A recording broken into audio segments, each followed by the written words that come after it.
Let me begin with something every Indian, whether in Mumbai, Delhi, or Dallas, or in Denmark, knows deeply in their bones. No matter the crisis, there is always a song and dance for it. In Indian cinema, if you have watched, characters break into song at the strangest moments.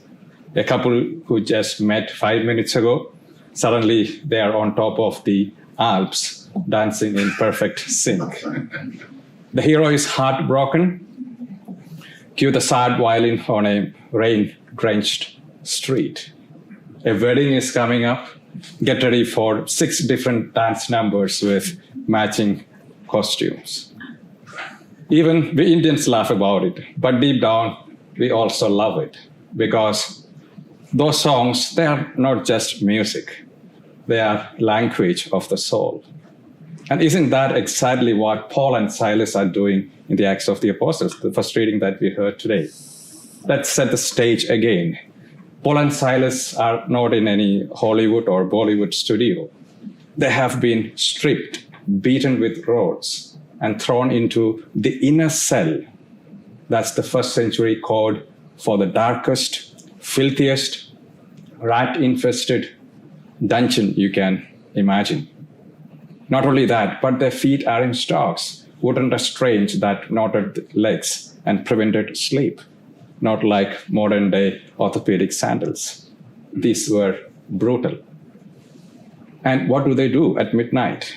They're on wine, they're on rage, they're on curse. They sing. That's right, they sing. They start a midnight praise and concert right there in the dungeon. But why sing, and that too at midnight? The Bible has seen its fair share of midnight moments. Think of the Israelites in Egypt during the first Passover, waiting for deliverance in the dead of night. Or Jonah in the belly of the fish, praying from the depths of darkness. Or Job scraping his wounds by moonlight. In each of these moments, darkness was not just because it was not the absence of light. It was fear, confusion, and helplessness added to it. But God always showed up. Now back to Paul and Silas. Their song wasn't just an expression of faith. It was an act of rebellion. It was a declaration that no amount of pain, no man-made prison, or no earthly authority could silence the truth of the gospel. And they sang because they knew something their jailer didn't, that they were already free. And then, boom, there comes the earthquake. God taps his foot to their tune, and the whole earth shakes. It's almost as if heaven couldn't sit still anymore, and chains fall off, doors fly open. And the miracle, though, isn't that the doors are open. It is that they didn't run, because the mission wasn't to escape. It was redemption. And just like that, the shackles of shame fall off the jailer too. He gets baptized along with his entire household, and the jail becomes a sanctuary. The prison that held pain now holds praise.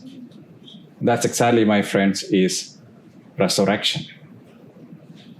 Sometimes God doesn't send earthquakes to get you out, but to let someone else in. Your midnight song might be the key to someone else's morning joy. So next time when you find yourself shackled by grief, anxiety, rejection, or even the burden of being fine when you are really not, sing, even completely off key like me.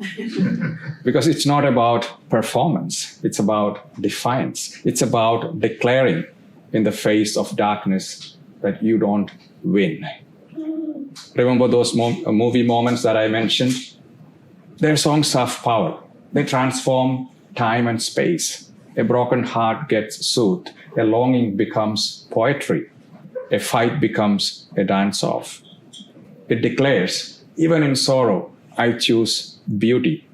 Even in chaos, I choose rhythm.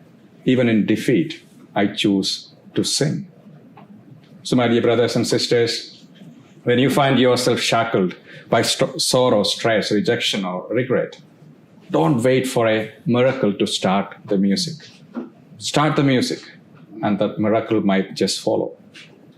So even if your life doesn't feel like a movie, sing anyway. God might just choreograph something beautiful. Amen.